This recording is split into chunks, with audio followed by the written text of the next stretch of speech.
Group second hydroxide and sulphate. तो basically हम जो डिस्कस करने लगे हैं वो ग्रुप नंबर 2 के एलिमेंट्स जो हैं उनके हाइड्रोक्साइड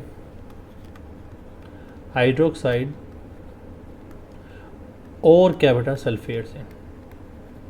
अब जो मैंने पिछला लेक्चर पढ़ाया है शायद अगर आपने देखा है तो उससे एक तो अंदाज़ा आपको हो गया होगा कि सर ये समझ आ गई है कि जो हाइड्रोक्साइड आइन है आपने पिछले लेक्चर में डिस्कस किया था कि हाइड्रोक्साइड आइन जो होता है वो होता है OH।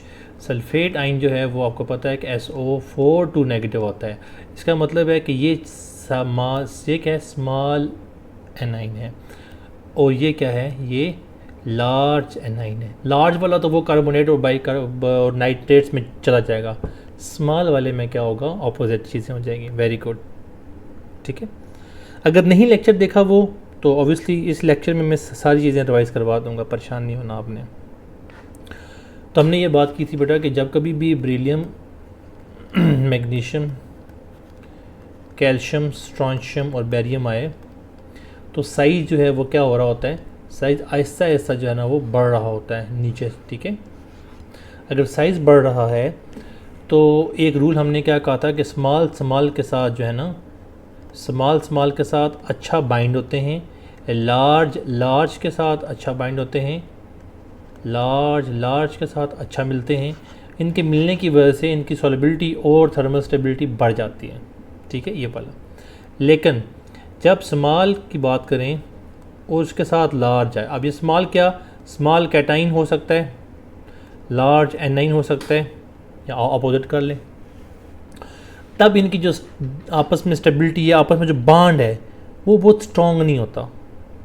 बॉन्ड क्या होता है, वीक होता है।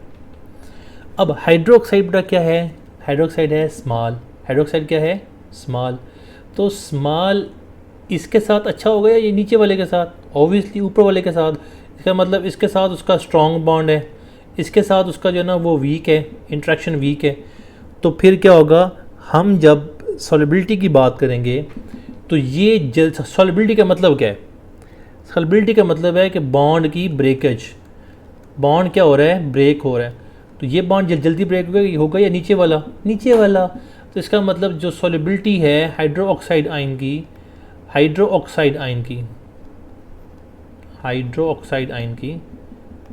वो क्या होगी बेटा, going down the group increase करेगी, ठीक है। मतलब ये स्ट्रॉन्ग है तो हल नहीं होगा, नीचे वाला जो है वो वीक है तो वो हल हो जाएगा।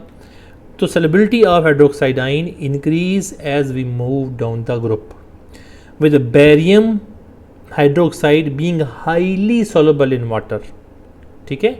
ये जो है ये क्या है बेटा, ये highly soluble in water क्यों है, मैंने बताया कि इसका साइज़ क्या है बेचारे का, स्मॉल है और वो उसका साइज़ जो है ना वो बड़ा है। ये मोटू पतलू की जोड़ी जो है ना वो सिर्फ कार्टून में अच्छी लगती है, रियल लाइफ में इस तरह नहीं होता, ठीक है।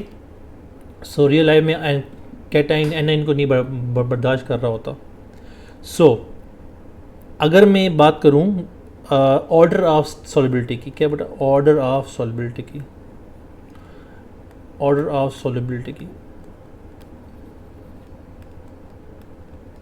तो अगर मैं बात करूं मैग्नीशियम हाइड्रोक्साइड, तो मैंने कहा था ना सस्पेंशन होती है, ठीक है। सस्पेंशन का मतलब ये हल उस तरह से इसके अंदर नहीं होता। स्ट्रॉन्शियम हाइड्रोक्साइड और बेरियम हाइड्रोक्साइड, सबसे ज़्यादा बेरियम, फिर स्ट्रॉन्शियम, फिर कैल्शियम, फिर मैग्नीशियम, ठीक है। अब ये जो वेरिएशन आती है इसकी जो सॉल्युबिलिटी की वैल्यूज़ है वो अगर हमें निकालनी हो, तो हमें पता हो तो बहुत ज़्यादा अच्छी बात है। मैं अक्सर कहता होता हूँ कि आपको ये इनऑर्गेनिक में अगर वैल्यूज़ एग्जैक्ट याद हो ना तो आप कभी भी मार नहीं खाते। और जो मेडिकल वाले बच्चे हैं उनको तो अभी से इनकी वैल्यूज़ याद होना चाहिए, क्योंकि आपको MD-CAT में MCQs में ये चीज़ें अक्सर पूछी हुई होती हैं। तो इनकी सॉल्युबिलिटी की यूनिट बेटा क्या है, मोल पर 100 ग्राम्स ऑफ वाटर। हम बेसिकली कितने इसको मोल्स निकाल रहे हैं पर 100 ग्राम, 100 ग्राम में कितने मोल्स जो है ना वो होंगे किसी भी सब्सटेंस के। तो इसके बेटा जो है ना मैग्नीशियम के 2 × 10⁻⁴ -5 मोल होते हैं, यानी कि बहुत छोटी मिकदार में हल होता है ये। इसमें 1.5 इंटू 10⁻³ उससे काफ़ी हद तक बड़ा है। इसमें 3.4 इंटू 10⁻³ है, और इसमें 1.5 इंटू 10⁻² है। तो 10⁻⁻ जितनी बड़ी होगी उतनी वैल्यू अल्टीमेटली कम होगी। तो ये सॉल्युबिलिटी की वैल्यू भी आप याद रख सकते हैं। अच्छा, तो एक चीज़ तो आपको समझ लग गई कि सॉल्युबिलिटी ऑफ हाइड्रो ऑक्साइड जो ना वो कैसे बिहेव करती है। अब इसके पीछे रीजंस हैं बहुत सारी, उन रीजंस को हम देख लेते हैं। तो नंबर 1 है जी change in hydration energy down the group. तो पहले वो कहते हैं कि हाइड्रेशन एनर्जी जो है वो उसका चेंज आता है, जिस चेंज की वजह से हाइड्रेशन एनर्जी के बेटा हमने डिटेल में फर्स्ट ईयर में डिस्कस किया था। हाइड्रेशन एनर्जी किसके ऊपर डिपेंड करती है? चार्ज ऑन आइन, किसी भी आइन के ऊपर charge divided by size on off आइन। ठीक है, तो अगर साइज़ किसी का छोटा है तो उसकी हाइड्रेशन एनर्जी जो है ना वो ज़्यादा हो जाएगी। ठीक है, स्मॉलर आइन होगा, और चार्ज तो देखो चार्ज तो सबके लिए +2 है ना। अब अगर 2 ग्रुप की बात कर रहे हैं तो चार्ज तो सबके लिए सेम होगा ना, मैग्नीशियम के ऊपर +2 चार्ज होगा। तो फिर किस फैक्टर से डिपेंड कर रहा है? ये साइज़ ऑफ आइन के ऊपर डिपेंड कर रहा है। तो कैसे? सबसे जो कम वैल्यू होगी वो 1 कम वैल्यू जब आप करते हैं तो वो बड़ी हो जाती है। तो मैग्नीशियम सबसे ज़्यादा, कैल्शियम उससे, फिर स्ट्रोंशियम, फिर जो है वो बेरियम। अच्छा, लेटेस्ट एनर्जी का जो ट्रेंड है वो भी ऐसा ही है, लेकिन लेटेस्ट एनर्जी जो है वो 2 आइंस के मिलने से होती है। 2 आइंस जब आपस में मिलते हैं जो एनर्जी रिलीज़ होती है उसको लेटेस्ट एनर्जी कहते हैं हम। वो हमने बोर-हाइमर साइकिल से डिटेल में निकाली भी होती। तो लेटेस्ट एनर्जी जो है वो इन्वर्सली प्रोपोर्शनल है sum of radii of anion और कैटाइन के। तो decrease in the latest energy is relative to large down the group. इसमें एनर्जी डाउन द ग्रुप जो है ना वो डिक्रीज़ करती है, और it is determine more by the size of large cation, क्योंकि N9 तो सेम है ना। देखो हमने क्या कहा कि लेटेस्ट एनर्जी डिपेंड करती है किसके ऊपर? साइज ऑफ कैटाइन और N9 पे। ठीक है, अब ये इसके ऊपर अगर डिपेंड करती है तो N9 तो हाइड्रोक्साइड है ना, सबके लिए N9 तो सेम है। तो फैक्टर किसके ऊपर डिपेंड कर रहा है? साइज ऑफ कैटाइन पे। तो इसकी जो ट्रेंड होगा बेटा, इसका भी ट्रेंड एग्जैक्टली सेम ही होगा जो यहाँ पे लिखा हुआ है कि मैग्नीशियम +2 कैल्शियम, स्ट्रोंशियम और बेरियम। आपको शायद याद हो कि ये जो फार्मूला है ये हमारे पास लेटेस्ट एनर्जी के लिए भी हम इस्तेमाल करते होते हैं। अब बेटा आता है जो थर्ड क्राइटेरिया और आखिरी क्राइटेरिया, वो है difference in enthalpy of solution. Enthalpy of solution जो हाइड्रो ऑक्साइड में है उसमें जो डिफरेंस है उसकी बेस पे क्या होता है कि ये कंपाउंड जो हैं वो सॉल्युबल होते हैं। डिफरेंस थर्ड जो क्राइटेरिया है बेटा वो क्या है?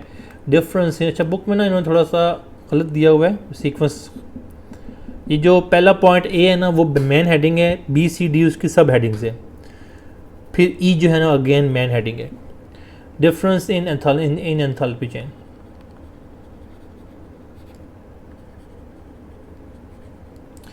तो एंथैल्पी चेंज जो है वो बेटा क्या है? जिसकी हाई सॉल्युबिलिटी होगी पानी के अंदर। फॉर एग्जांपल कोई कंपाउंड बहुत ज़्यादा सॉल्युबल है, आप जैसे उसको मिक्स करेंगे वो सॉल्यूशन जो है ना वो हीट अप होना शुरू हो जाएगा। ठीक है, तो इसमें याद रखिएगा क्राइटेरिया ये है कि higher solubility of water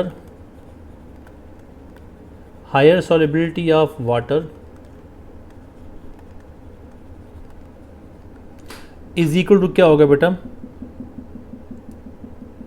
high negative value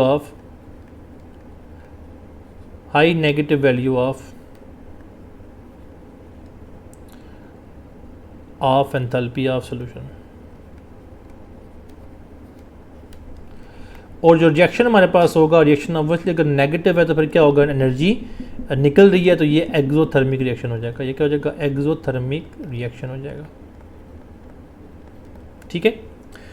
so बाकी अगर सम अप करें इसको तो वो बात अब हमें पता है कि हाइड्रोक्साइड आयन जो है वो क्या है कि उनकी वैल्यू जो है वो डिक्रीज़ करती है, लेटेस्ट एनर्जी डिक्रीज़ करती है, और एंथैल्पी चेंज जो है वो हाइड्रेशन की वो भी डिक्रीज़ करती है, तो लेटेस्ट एनर्जी भी डिक्रीज़ करती है। तो ये सारे फैक्टर जो है ना उसकी सॉल्युबिलिटी को इंक्रीज़ करते हैं डाउन द ग्रुप। ठीक है, तो ये सारे फैक्टर हमने भी डिस्कस कर लिए।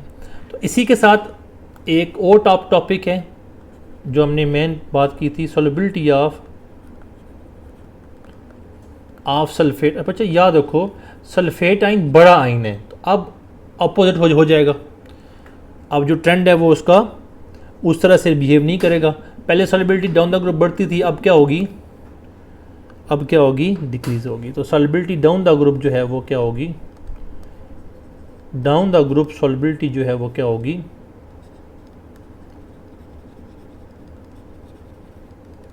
डिक्रीज। ठीक है जी। सो अब इसकी बहुत सारी वजूहात हैं, तो मेन वजूहात तो वही हैं, लेटेस्ट डिसोसिएशन एनर्जी। ठीक है, जो इम्पोर्टेंट है बेटा वो क्या है? लेटेस्ट एनर्जी या फिर लेटेस्ट डिसोसिएशन एनर्जी।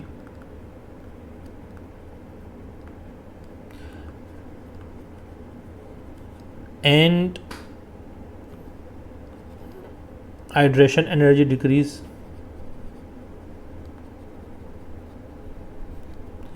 ये क्या होती हैं? ये डिक्रीज होती हैं, और अल्टीमेटली जो है ना वो इसमें एक चीज़ होती है, हाइड्रेशन एनर्जी जो है वो ज़्यादा डिक्रीज हो जाती है लेटेस्ट डिसोसिएशन एनर्जी से। सो ऐसा वो जो रिएक्शन है वो एंडोथर्मिक रिएक्शन की तरफ जाना शुरू हो जाता है। मतलब अगर आप हीट करेंगे तो वो हल होगा। ठीक है, तो डाउन द ग्रुप जो है वो क्या होगा? डाउन द ग्रुप रिएक्शन जो है वो क्या होगा? एंडोथर्मिक। हीट करेंगे तो वो हल होगा, अदरवाइज वो हल नहीं होगा। ठीक है। अच्छा, इसके लिए भी आपको कुछ वैल्यूज याद करनी पड़ेंगी। मैग्नीशियम सल्फेट की जो सॉल्युबिलिटी है, अच्छा सॉल्युबिलिटी 298 केल्विन पे है, 25 डिग्री पे चेक की गई है। मैग्नीशियम सल्फेट की, कैल्शियम सल्फेट की, स्ट्रॉन्शियम सल्फेट की और बेटा बैरियम सल्फेट की, इनकी मैं अगर सॉल्युबिलिटी की बात करूं तो 1.83 ग्राम नहीं, मोल पर डेसीमीटर क्यूब है। क्या बेटा? अब मोल पर 100 ग्राम नहीं है, मोल पर डेसीमीटर क्यूब है, ये याद रखिएगा। 4.66 इंटू 10⁻², उससे कदरे कम। 7.11 इंटू 10⁻⁴, बहुत कम। और उसके बाद 9.43 इंटू 10⁻�6, मतलब बहुत ही ज़्यादा कम। ठीक है, तो इससे क्या हुआ? इससे आपको काफ़ी जो चीज़ों का अंदाज़ा जो है वो हो चुका होगा।